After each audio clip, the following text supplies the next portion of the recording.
मनाली के जंगलों में टूनी चिड़िया अपने पति चीचू चिड़ा के साथ रहा करती थी। चीचू ने टूनी चिड़िया से लव मैरिज की थी, इसलिए उन दोनों के घर वालों ने उन दोनों को घर से निकाल दिया। तभी टूनी चिड़िया चीचू से कहती है, अब हम कहाँ जाएंगे? हमारे घर वाले ने तो हमें घर से बाहर निकाल दिया। आपके पास अभी तो कोई काम भी नहीं है। कहाँ रहेंगे हम लोग और क्या खाएंगे? तभी चीचू चिड़ा टूनी चिड़िया से कहता है, अरे पगली, इतना बड़ा जंगल है, हमें कहीं न कहीं काम मिल ही जाएगा और रहने के लिए किराए का घर देखता हूँ। जब मैं कमाने लगूंगा तब हम अपना घर बना लेंगे। चलो अब हम यहाँ से चलते हैं। पहले हम रहने के लिए आसरा ढूंढते हैं। दोनों पति पत्नी जंगल के मुखिया चील दीनानाथ के यहाँ जाते हैं और उससे रहने के लिए एक किराए का घर ले लेते हैं। तभी टूनी चिड़िया चीचू चिड़े से कहती है, चलो रहने का तो इंतजाम हो गया। मैं घर को सजाती हूँ और तुम जाकर कहीं काम ढूंढो और आते समय राशन लेते आना। तभी चीचू चिड़ा कहता है, अच्छा भाग्यवान, मैं चलता हूँ, तुम अपना ध्यान रखना। इतना कहकर चीचू चिड़ा काम ढूंढने चला जाता है। बहुत जगह ढूंढने के बाद उसे एक जगह काम मिल जाता है।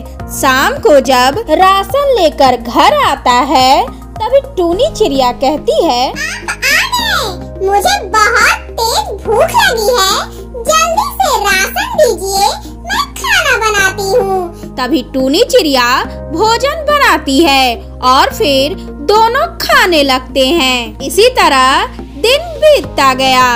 एक दिन चीचू चिड़ा काम पर गया था। वहाँ से लौटते समय वो एक पेड़ से टकराकर नीचे गिर जाता है। तभी कालू कौवा टूनी के घर आता है और टूनी से कहता है, टूनी बहन, जल्दी चले। तभी टूनी चिड़िया कहती है, क्या हुआ कालू?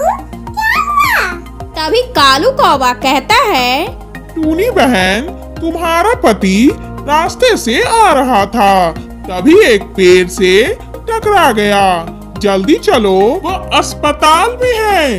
तभी टूनी चिड़िया कालू कौवे के साथ अस्पताल जाती है। तभी टूनी चिड़िया बुलबुल से कहती है, बुलबुल दी, क्या हुआ मेरे पति को? तब बुलबुले दी कहती है, मैंने इसके आँखों का ऑपरेशन कर दिया है। इसे 1 महीने तक बेड रेस्ट करनी पड़ेगी। टूनी चिड़िया अपने पति चीचू चिड़ा को अपने साथ घर लेकर आ जाती है। अगले दिन टूनी चिड़िया बहुत परेशान होकर नदी किनारे चली जाती है। हे भगवान, अब मैं क्या करूं? मुझे तो कुछ आता भी नहीं है। अब मैं कैसे अपने घर चलाऊं? किससे काम मांगू? तभी अचानक उसे सरसों के खेत दिखाई देते हैं और उसके मन में एक आइडिया आता है। फिर अगले दिन सुबह टूनी चिड़िया सरसों के खेत जाकर वहाँ से सरसों के फूल तोड़कर ले आती है। क्यों ना मैं भी इस सरसों के फूल से पकौड़े बनाऊं और बाजार में इसे बेचूं। टूनी चिड़िया सरसों के फूल के पकोड़े बनाकर बाजार में बेचने लगती है। इसी तरह उनके दिन बीत रहे थे। अभी एक दिन वहाँ एक कबूतर आता है और टूनी से कहता है, अरे ओ टूनी बहन, तेरे बारे में बहुत सुना है।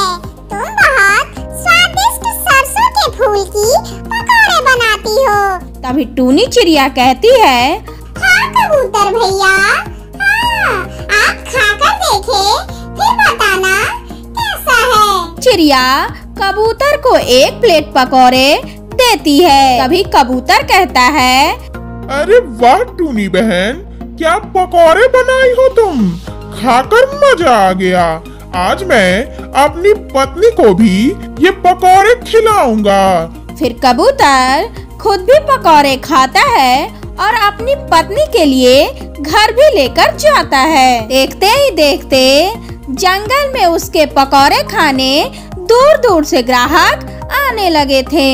दिन बीतते गए और इसी तरह 1 महीना बीत चुका था और देखते ही देखते टूनी चिड़िया जंगल की सबसे अमीर पक्षी बन जाती है। इधर चीचू चिड़ा भी ठीक हो जाता है। फिर दोनों पति पत्नी मिलकर पकौड़े बेचने लगते हैं और फिर दोनों ने मिलकर अपना एक घर ले लिया और खुशी खुशी उस घर में रहने लगे।